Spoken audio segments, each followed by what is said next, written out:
In the 6th year of my secret crush on Tyler West, we were still only friends.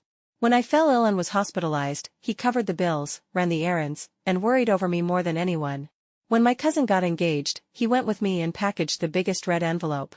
Everyone assumed we would end up together sooner or later. At last I found the courage to confess. He only glanced at me, careless as ever.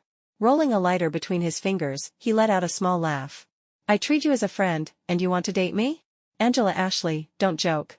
Be good. I stayed quiet for a long time, then nodded. Okay. After that, we didn't speak for a while. When his name lit up my phone again, 2 months had passed. What you been up to? He asked offhandedly. Haven't seen you in a while. I looked at the reserved, aristocratic man sitting across from me and told Tyler the truth. Oh, I'm on a blind date. The moment the words fell, I heard the crack of a phone shattering on his end. I never imagined Tyler West and I would come to this. He was leaning against the railing, lids lowered, the corner of his mouth tipping up as if he'd heard a joke. Tell me, he said, what is it you like about me? My palms were slick with sweat. You're good to me. Better than anyone. For 6 years he had never once missed a thing in my life. On my birthdays, he handled everything himself, baked the cake, booked the grandest venue, set me at the very center of the crowd, and lit the candles with lazy precision. Make a wish, he'd murmur. Whatever heaven can't do, I'll do. He bought a villa on South Bay Road. Inside was an enormous garden planted full of roses, just because I liked them. He hadn't lived there before. He moved only after I finished school and broke down in front of him once. New job, too much pressure, small humiliations I couldn't shake. Not long after, he moved in and left a room for me. With a quiet sigh he said, if something upsets you, come over. I'm right here, who else would you go to? When work swallowed my days and I forgot to eat, this young master whose fingers had never touched spring water learned to cook. He brought meals to the curb outside my office every day. The first dish he mastered was my favorite, spicy chicken. He was born with a silver spoon, yet never arrogant. The line of admirers around him could have lapped North City twice. Sometimes they tracked me down and begged me to set up dinner. I was young then and didn't know how to refuse, so I helped a girl ask Tyler out. That night she called me afterward. He looks gentle, she said, but at the core he's ice. I don't stand a chance. She told me he was the most well-bred man she'd ever met. Even after realizing he'd been tricked into coming, he didn't get angry, he stayed and finished the meal with patient politeness. But at the end he said, Angela Ashley's career is just getting underway. She's constantly splitting her time in half. If you don't care about tiring her out, I do. If there's nothing urgent, don't trouble her again. Isn't that so, Miss Brown? Those were lucid days, time slipped by softly. Everyone said that with how close we were, we'd end up together. I thought so too. I just never planned for what to do if he didn't like me back. Tyler arched a brow. After a while he lowered his eyes and said my name very seriously. Angela. You're 25. How many people have you really met? There will be someone who treats you better than I do. I went rigid. I had my answer. My throat tightened. It felt like I had ruined everything. I'd seen him turn people down before, pretty girls crying until their makeup ran, dignity cast aside, swearing they loved him. He never wavered. He would even take a step back, the chill in him startling. I just thought I was different.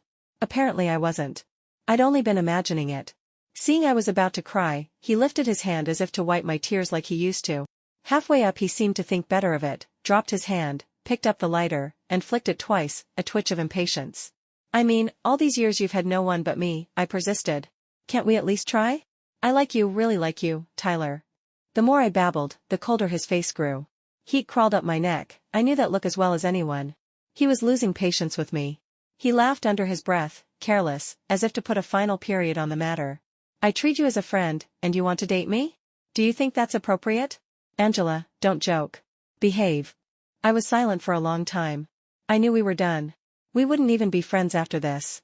But I still asked myself, in the future, would I ever meet another him? Someone who would care for me so thoroughly? I covered my face and sobbed. He sighed and looked down at me. He didn't say anything, and somehow it felt like he'd said everything. He waited for me to finish crying, then helped me to my feet. His knuckles curved under my arm. The moment I was steady, he withdrew his hand quickly and shoved it into his pocket. He jerked his chin toward 2 oversized bags in the living room. Gifts from this business trip. Take them with you. I glanced over. Top-tier luxury, domestic and foreign, any one piece cost me several years' salary. He'd given me things like this before. However expensive, to him they were just what slipped through his fingers. He always had a dozen reasons to give me presents, a promotion, a raise, a dress I looked good in, a particularly bright day. If I refused, he was displeased. Over time I learned his temper and began giving gifts back, scarves and sweaters I knit myself, ties and cufflinks I chose with care. He always smiled when he opened them. A friend once told me, "You two already act like you're dating. If he doesn't like you, even a ghost wouldn't believe it." She was wrong. So was I. Tyler only ever saw me as a friend. "I don't want them," I said. He nodded. Nothing more." At the door I looked back. He sat on the sofa, expression unreadable, a cigarette between his fingers, a little shadowed. I thought of everything before and paused. Maybe I could try again. I could go slowly. I could chase him, show him I was sincere. What if? Before I could speak, he beat me to it. "Do you have the villa key on you? Give it back." I'd carried that key for years. I'd never used it. I'd never stayed there. But I was always afraid he'd forget his or that something might happen when he was alone, so wherever I went, I kept it with me. Today, at last, it had a purpose. I don't know how I dug it from my bag and set it in front of him. I only know I must have lost my composure. Because when he took it, he looked at me, paused for a heartbeat, and then said, almost coolly, with disappointment in his voice, "Angela, I always thought you weren't like the others." I stood there, suddenly embarrassed and speechless, with nothing to say in my own defense. I had declared, full of confidence, that I liked him, and forgotten that before that we were friends. With his background, countless girls had approached him under that banner. In time he grew sick of it and even announced he would never date a friend. Which is precisely why I was the only female friend left at his side. When I first heard about that, about his rule against dating friends, we barely knew each other. I certainly wasn't smitten. I just laughed it off and didn't take it to heart. Looking back, he'd drawn the line cleanly from the start. He offered me the whole of his sincerity as a friend and assumed I saw him the same way. We admired each other, it had nothing to do with romance. And then he realized it wasn't true.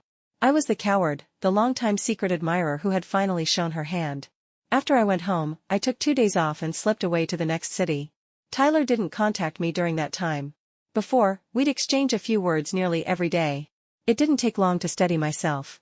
I went back to work. "Where's that ridiculously handsome rich guy?" my coworkers teased. "Why hasn't he come by with lunch these last few days?" He'd been so visible before that everyone knew how indulgently he treated me. "He's busy," I said. "And he won't be coming anymore." No sooner had I said it than a colleague came back upstairs with her takeout, plopped down beside me, and grinned. "Didn't you just say he wouldn't come?" I saw him downstairs. "He's here for you, right?" Against my better judgment, a little hope rose in my chest. I checked my phone. No message. She dragged me to the window and pointed. "There, no way I'm mistaken. That's him, isn't it? Go on, go down." I clenched my palms. In the next instant a girl walked up to him. I knew her. Lisa, the fiercest of his pursuers. Well-born and spoiled, she'd hunted me down when she learned how close Tyler and I were and promised to make my life miserable. I'd been so angry I fought her. Tyler had arrived and, for the first time, lost his temper that badly, face dark as a storm, telling Lisa to get lost. Then he'd bandaged my cuts with careful hands and clicked his tongue. "Didn't know you had that much bite. Don't worry, she won't be showing up in front of you again." In that moment, I'd been certain he might like me too. All it would take was piercing that thin pane of glass. Lisa said something to him now, his features eased, and he even smiled. I hated my perfect vision. A moment later he opened the car door. For a split second, maybe it was my imagination, he glanced up toward where I stood. Then he looked away. Lisa got in. The car pulled off. My coworker offered an awkward laugh. Maybe I was wrong. "No," I said. "It was him. He'd come, just not for me." Soon the whole office knew that Tyler and I had broken up. Someone whispered, "Did he dump you?" I shook my head and took a sip of coffee. "We were never together." She gaped. "I thought when you said that before it was just to keep things private." "No. From beginning to end, we'd never been together." No one believed it. How could the high and mighty West family young master lower himself to speak so gently to a girl, take care of everything for her, only because they were friends? Perhaps he'd even forgotten it himself, he didn't treat other friends like that. She thought for a moment. "You probably don't know this. When you first joined, he came to the company in person and spoke with President Jones for a long time." I froze. I truly hadn't known, he never told me. But in hindsight, there had been signs. A manager who made a sport of targeting me was demoted and transferred not long after. Projects I never should have touched landed on my desk. I threw myself into work even harder and avoided any place I might run into Tyler. Somehow, I really didn't see him again. The next time his name came up was 2 weeks later. I was out shopping with a friend when a young man approached, Justin, one of Tyler's friends. A girl I didn't recognize was at his side, probably a new girlfriend. "Angela," he said, pleasantly surprised. I nodded and said hello. "I just got back from a trip overseas," he smiled. "Haven't seen you in a while. Let's have dinner tonight, invite brother Tyler." "That's not," I began. But he had already lifted his hand and dialed. "Brother Tyler, dinner tonight?" He'd hit speaker by accident. On the other end Tyler's voice was cool, emotionless. Send the address?" "Will do." "Oh, Angela's right here with me. I've already told her. Bring her along tonight." Silence stretched. When Tyler finally spoke, his voice was hoarse, a little tired. "I've got a meeting tonight. You two go ahead." Before Justin could reply, the line went dead. He stood there with his phone, at a loss. After a moment he looked at me, embarrassed. "Since brother Tyler's busy, next time." He wasn't a fool. Anyone could tell Tyler was avoiding me. The meeting was an excuse.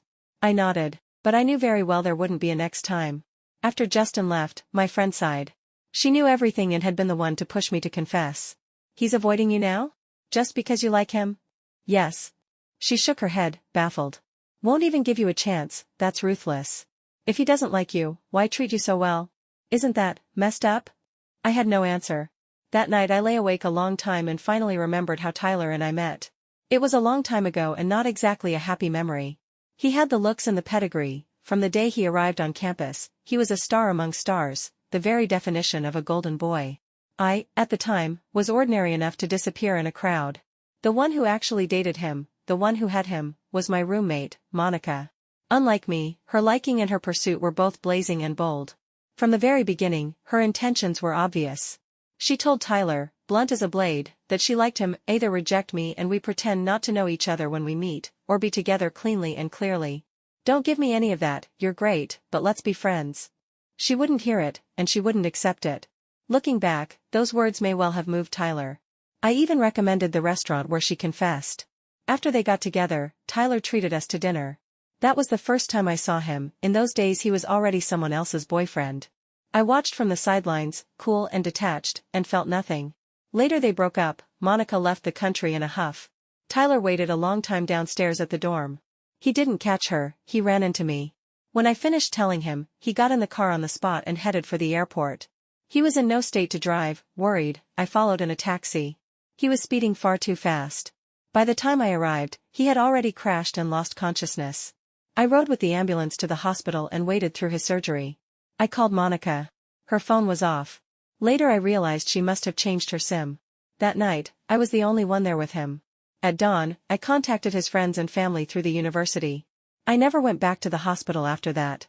When he woke and heard my name from the people around him, he sent someone to fetch me, again at the foot of the dorms, tall and long-limbed. I thought it was urgent and hurried down. He looked at me and suddenly smiled. "So it was you." Something unnameable rose in my chest. We'd crossed paths a few times before, but he'd never matched my face to my name. I said. "Then, Monica." His smile froze. "Forget it." He meant he and Monica were over. I paused and didn't ask more. After that he started seeking me out, folding me into the circle of his own. I went from indifference, to being moved, to falling for him. Liking a man like that is the easiest thing in the world. He had dated only that once, and it had cut to the bone. Monica came back a few times later, asking to reconcile. He ignored her. As if the man who'd once raced to the airport on impulse had never been him. Last month word came that Monica was getting married. He sent polite congratulations. Only then did I believe he had truly let it go. More than one person said to me, "With how much Tyler values you, and with no other girl around him for years, I'd bet money you two will end up together." Hear it often enough and you believe it. Unrequited love is like this: if you step back, you're unwilling; if you step forward, either you get what you want, or you lose it all. I was unlucky, it was the latter. When Tyler and I cut off contact, no one was happier than Lisa. We'd had a fight. She couldn't stand me, I couldn't stand her. Women know each other's little thoughts at a glance. Not long after, a package arrived. The sender was Lisa, the return address, Tyler's villa. Inside were the things he'd brought me that day, the gifts I'd refused. I put them away and felt a little sad. Tyler used to despise Lisa just as I did. How had we ended up like this, him warming up to her again? Soon my cousin called. As usual, she brought up Tyler, telling me how thoughtful he was, how he'd recently bought supplements for my aunt and toys for my little nephew. years ago, when my cousin got engaged, Tyler had gone with me. Before we went, I'd told him my parents had died when I was young and that I'd been raised by my aunt. He was a man who did most things with lazy nonchalance, but that day he was unusually thorough. He thought of everything I hadn't. In the end he even gave the biggest red envelope. I listened quietly, then asked, "When was that?" "The day before yesterday," she said. But he seemed in a strange mood, off, somehow. I asked why you didn't come with him, and he wouldn't answer. I drew a long breath. What was that supposed to be? If he'd decided to distance himself, why do these things in secret? Didn't he realize the more he did, the less I'd ever be able to forget him? That couldn't be what he wanted. "Next time he comes," I said, "don't let him in. He and I won't be in touch anymore." I confessed, and he turned me down. My cousin fell silent, then comforted me for a long time. Soon she and my aunt put their heads together and began lining up blind dates. My head ached. It had become my aunt's fixed worry. She'd assumed Tyler and I would work out and hadn't rushed me. Once she realized we wouldn't, she was so anxious she broke out in blisters around her mouth. I had no choice and went to meet two men. The day I ran into Tyler, I had just finished with the second. I stepped out of the private room and collided with Tyler and his group. White shirt, black trousers, face unreadable. In a month he'd grown even more austere. When he saw me, he instinctively took a step forward, then stopped, as if remembering, and looked away, pretending he hadn't. But his friends had seen me. They didn't seem to know what had happened. They called me over to eat with them. Justin glanced at Tyler and intervened. "Come on, Angela just came out of a private room, she's clearly already eaten. Don't force her." No sooner had he said it than a phone rang in the crowd. The owner took the call, spoke briefly, hung up, and said to Tyler, "Lisa's asking where we are, she's coming over." He said it so casually it was like this had happened a dozen times recently. In the past, no one would have been relaying messages for another girl. Then I heard Tyler's voice. "Send her the address." He seemed to remember something at last and looked over at me, voice tight. "You stay too. Eat with us?" I hesitated. "All right." I went in last. 2 seats were left, one at Tyler's side, one far from him. I knew which one had been saved for me. For years there had always been a seat next to Tyler reserved for me. Everyone was used to it. I looked at him, he was looking at me too, eyes as calm as still water, as if none of it mattered. But when I sat down I happened to see the hand at his side tremble, just barely. "Why aren't you sitting next to Brother Tyler?" someone asked. I thought a moment and offered a random excuse. I'd lacked boundaries before. Now that he'd refused me, I should put myself in my place. That wasn't my seat anymore. Before long Lisa came in and took the spot beside him. I kept my face smooth. I'd eaten plenty earlier and wasn't hungry. Tyler seemed to have no appetite either, he probably hadn't eaten before arriving. So was it my being there that made him lose his? Beside him, Lisa was as docile as a lamb. They exchanged a few words now and then. I watched for a while and then looked away. When it ended, Lisa shot me a provocative glance.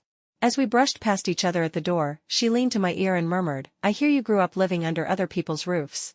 No wonder nobody likes you, you hang around Tyler and won't let go." I went rigid and stared at her. I had only ever told Tyler that. As Lisa opened her mouth to say more, I shoved her aside. In that instant I was oddly, perfectly calm. "Want to go another round? Come on." She snapped her mouth shut and backed up 2 steps. The last time she'd paid dearly under my hands. I looked past her to the man at her side. "Tyler. Come here, we need to talk." This, truthfully, should no longer have stirred any ripple in me, much less drawn blood. And yet, in that split second, something finally clicked. He froze, turned, still not sure what had happened. Lisa started to follow. I called him, I told her. "Do yourself a favor and get lost." Tyler made no move to speak for her. Justin caught on, came over, and steered Lisa to his car. When everyone else had gone, I faced Tyler. We held each other's eyes for a beat. He pressed his lips together and spoke first. "What do you want to say?" I met his gaze. "You put up with Lisa because you like her, is that it?" His brows drew in, a humorless curve tugged at his mouth. "Does it matter? At least she didn't pretend to be my friend and lie to me for 6 years." The words were sharp, like a sulk weaponized. Suddenly I was very tired. Everything he did seemed to say, "Look, Angela, you were wrong, disastrously wrong. You shattered the Angela in Tyler's mind." "So what?" I said. "Haven't I already kept my distance? What more do you want me to do?" He fell silent for a moment, then pressed his lips, irritated. "This thing where you like me, it's wrong. Weren't we fine before?" "Right. I want to go back to before." He paused, then added, "That shouldn't be hard for you, should it?" Weariness washed over me. Liking someone may be the work of a single moment. Letting someone go is never so simple. These past weeks I had done everything I could not to seek him out, to keep myself still as water. Time is long, I told myself, there's nothing you can't do. But here he was, standing in front of me, insisting on a clean cut. He couldn't adjust to days without me, yet he couldn't give me what I wanted. So what he asked of me was, give up on him. Only then could he, with a clear conscience, go on being my friend. And was that fair to me?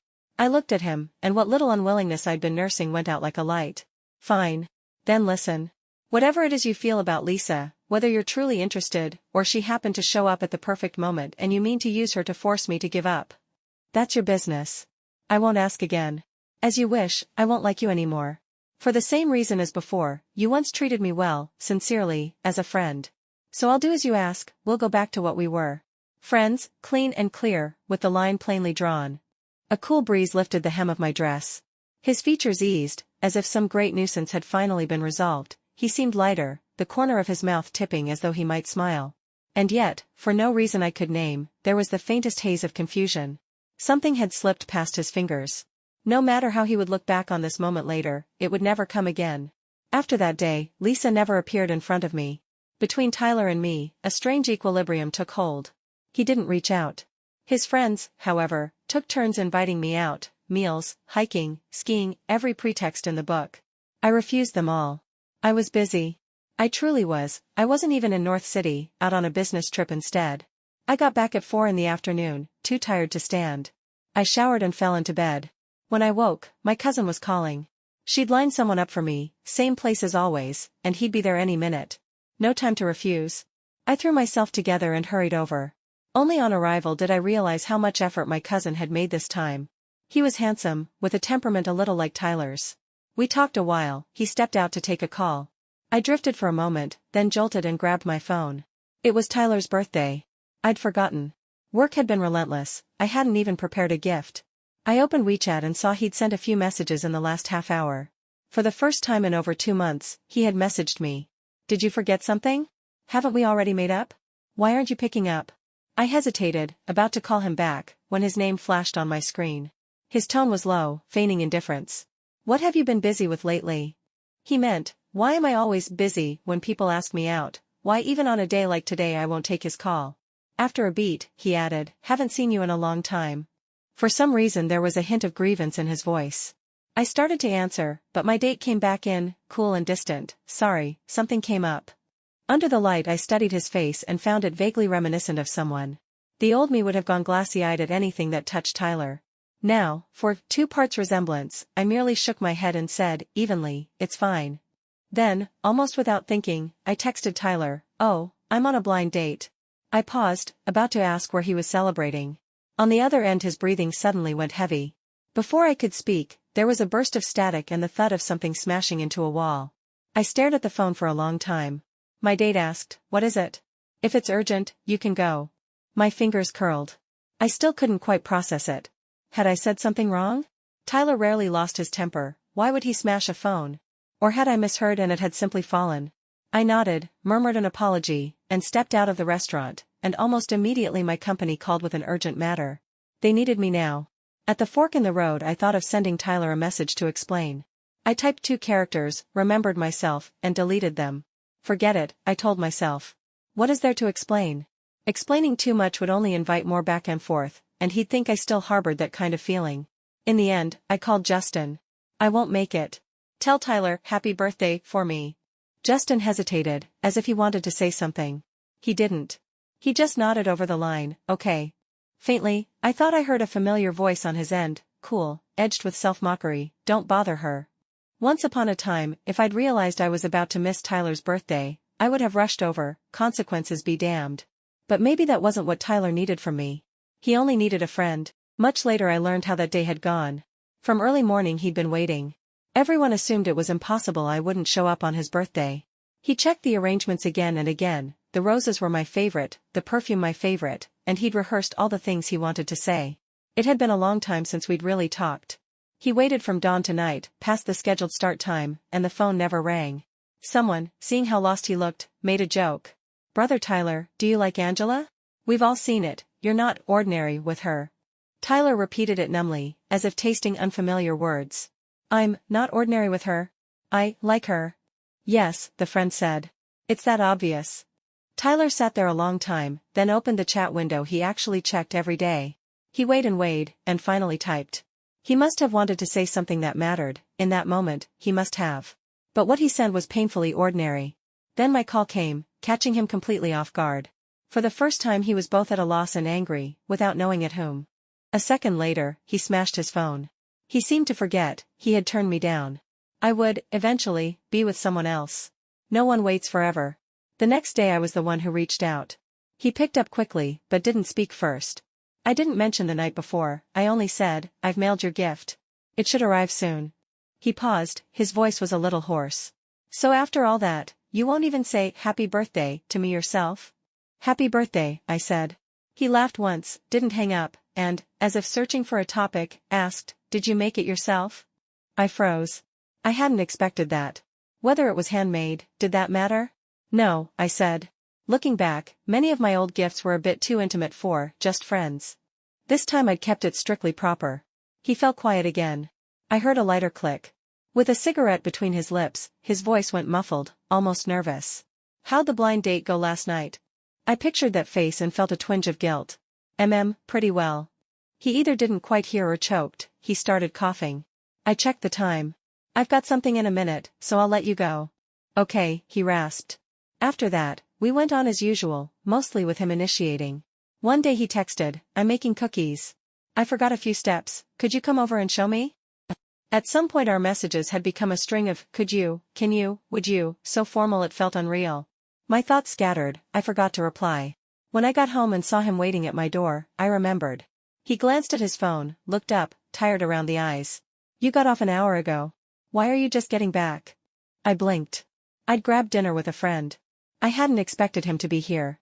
I started to answer, he lifted a brow. Went to see your blind date. I opened my mouth and simply nodded. Yeah. He didn't smile. He held my gaze. After a moment he said my name, carefully. Angela. I looked at him. My phone rang. I had to answer. It was the man from the blind date, asking if I had time to catch a movie. I hadn't expected a second invitation after leaving early last time. Before I could reply, Tyler had stepped behind me. Your blind date. I sighed inwardly. How worried was he, to be keeping tabs on my progress? I spoke into the phone first. Okay. We fixed next week and I hung up. Tyler's eyes darkened, after a beat he gave a thin smile. Great. You've been hard to book lately. I said. Been busy. He gave a soft, humorless huff and said nothing more. He followed me inside. He rarely came over. My place is small, he's tall, and the space made him oddly constrained. I'd never seen him like that. I almost laughed. He looked at me, and suddenly seemed to take an interest in everything. He relaxed, less closed off than before. He tied on an apron and creamed the butter with easy, efficient motions. I watched.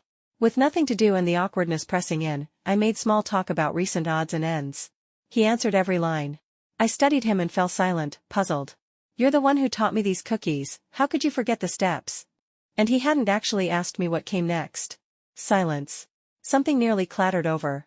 His voice came rough, I just remembered. Slowly, we drifted back into our old rhythm. And yet, maybe it was only me, he didn't seem happy. 2 days later, one of his friends hosted a full-month banquet for a newborn. I went too. Afterward a few of us gathered for dinner. I hadn't planned on going. Tyler closed a hand around my wrist. If I end up drunk and you're not there, I won't make it home. Night pulled deep. His tone was almost plaintive. He looked down at me, eyes heavy with words he couldn't seem to say. I thought it over and said yes. It would be the last time anyway. He'd been so good to me for so long, seeing him home was nothing. Friends help each other, no more, no less. Half a month ago I'd been told I'd be assigned to City A. At least 6 months. I was leaving tomorrow. The drinks were flowing, the room was loud, and someone suddenly suggested truth or dare. Before long it was Tyler's turn. Brother Tyler, do you have a girl you like? Someone asked. Tyler went quiet. After a long beat he lifted his eyes and said, yes. The whole table hooped and then looked straight at me. Besides me, they probably couldn't think of anyone else. I froze for a second, about to say, don't look at me, it's not me. I'd only just confessed to your brother Tyler and he shut me down without leaving me a shred of pride. But before I could speak, Tyler gave a small laugh, glanced at me, and said, all right, next. My luck held, I didn't lose once. Near the end I finally lost a round. The person asking the question happened to be Tyler. He weighed the card in his hand. The looks around us were all kinds of suggestive. "What'll it be?" he asked. I thought for a moment. "Dare." His brows ticked up, he pressed his lips together, almost nervous. "Text that blind date of yours and tell him you've got plans tomorrow, you can't go to the movies." We held each other's gaze. I didn't move. Tyler looked up, a faint pressure in his voice, unhurried. "Is that hard?" "Yes," I said. "Very." In truth, I'd already told the man that very night and turned down the movie. But that wasn't something I needed to tell Tyler. We were just friends, some things shouldn't be said. Say too much and the lines blur. I picked up the glass in front of me, tossed it back, and said, "Next." In the latter half Tyler drank and drank, his face darkening to something almost frightening. We played late. He was truly drunk by the end. I took him home. At the villa door I held out my hand. "Keys." He patted himself down, looked at me, the corners of his eyes flushed. "Didn't bring them." I stared. "Then what?" His thoughts were clear. "Your place. I live close by." And honestly, there wasn't a better option. I brought him back. He walked beside me, swaying, eyes on me the whole time, direct, unblinking. All at once, in a gentle voice, he asked, "Angela. Angela. I forgot to ask you before, since when did you start liking me?" I didn't hesitate much. 6 years. Tyler, I've liked you for 6 years. Lately this topic had been almost taboo between us. He must have been drunk to ask. He pressed his lips together and fell silent, his whole body going taut. Back at my place I made him a bowl of ginger wine soup. He sat on the sofa, cupped the bowl, took a long swallow. His collar was a little askew. He looked at me. "Good." I couldn't help a laugh. "What's there to like about that?" When he finished, I crouched to take the bowl from his hands, soothing him as I did. The lights went out in the next instant. Power cut. I started to rise, but his hand suddenly locked around my waist. I fell against him. Our breathing tangled. Buoyed by alcohol, his strength turned a little rough.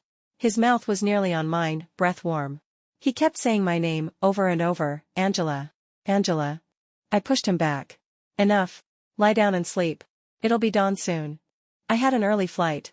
My bags weren't even packed. I had no time to waste on this. After a while the lights came back. Tyler looked miserable, fumbling at his shirt. I bent to help him change into something more comfortable. That's how I'd always taken care of him when he was drunk. The thought vanished a beat later. Inappropriate. I turned toward the bedroom. He caught my wrist. His grip was tight, his breathing quickened, he was still murmuring something. I couldn't make it out, only scraps like regret and like. Moonlight spilled over him. And I thought, oh, this is the man I've loved in secret for 6 years. When I left, Tyler was still asleep. I called Justin. "Tyler's at my place. Come collect him." Justin blurted, "What about you?" I looked at the suitcase by my side. "I'm flying to City A. I won't be back for a while." He was quiet, then asked, "Does brother Tyler know? He's letting you go?" I blinked. Why wouldn't he? Justin fell silent again, then stumbled, "I mean, even for work, you don't have to go that far. If you stayed, brother Tyler would lay out the road for you." I laughed. Friends don't need to do that. In City A I started over, house hunting, settling in. Busy, but pretty happy. All the things Tyler would have handled before, I did myself now, and it turned out to be fine. He messaged me twice. The first time, I'd just landed. I turned on my phone and saw a short line, "Leaving without a word? Angela, you've grown bold." I didn't know what to say. After a long time I replied, "Oh." The second time was past midnight, 2 weeks after I'd arrived. My birthday. He sent a long paragraph, how he'd cooked a full table himself and invited a crowd, how someone, panting through the spice, complained, "Why is everything so spicy, brother Tyler?" He hadn't eaten a single bite. At the end he asked, "The food there's bland, are you getting used to it? Where you're living, okay? Is anyone giving you a hard time?" I read it twice and wrote back, "I'm used to it." No. Why was he like this again? If he kept this up, I'd start believing he liked me. 2 days later I spiked a high fever. I took a cab to the hospital alone, registration, 4. Sitting in the lobby, watching the river of people, I remembered 2 years ago, overworked, skipping meals, sleeping too little, collapsing from exhaustion. Same scene. Back then someone stayed with me the whole time. I only had to sit, he arranged everything. I spent 8 nights in the hospital, an individual room he'd arranged. I slept better than anyone. He kept vigil at my bedside, bleary-eyed, through several long nights. A man like that, and he didn't love me. In the din, tears suddenly flooded my face. How did we end up here? Even when I told myself I'd given up, a single thought could yank the old ache up short. That's who I am, sensitive, uncertain, a coward. But now, finally, I had to face it. Put it down. I went back for several days in a row. I didn't think of Tyler again. On the last day, as I stepped out, someone came hurrying toward me from not far off. He saw me and closed the distance, breathless. I heard you were sick.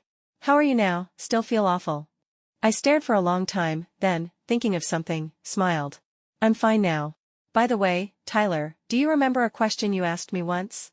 His brows drew together, he actually looked nervous. What? You say it first. I have something to tell you too. Okay, I said. Then I'll go first. I repeated the question. And then, clearly, said, you were right. I'm only 25. I haven't met many people yet. There will be someone who treats me better than you did. When that happens, I won't have to hide my feelings behind the word friend. In the hush after midnight, small bright secrets. Someone will listen. The night breeze brushed my skin, carrying away 6 years of silent love. Tyler is a chapter closed, not the life ahead. Somewhere, a steadier light waits for me. With my heart unburdened, I step forward, softly, surely, toward a dawn that finally belongs to me.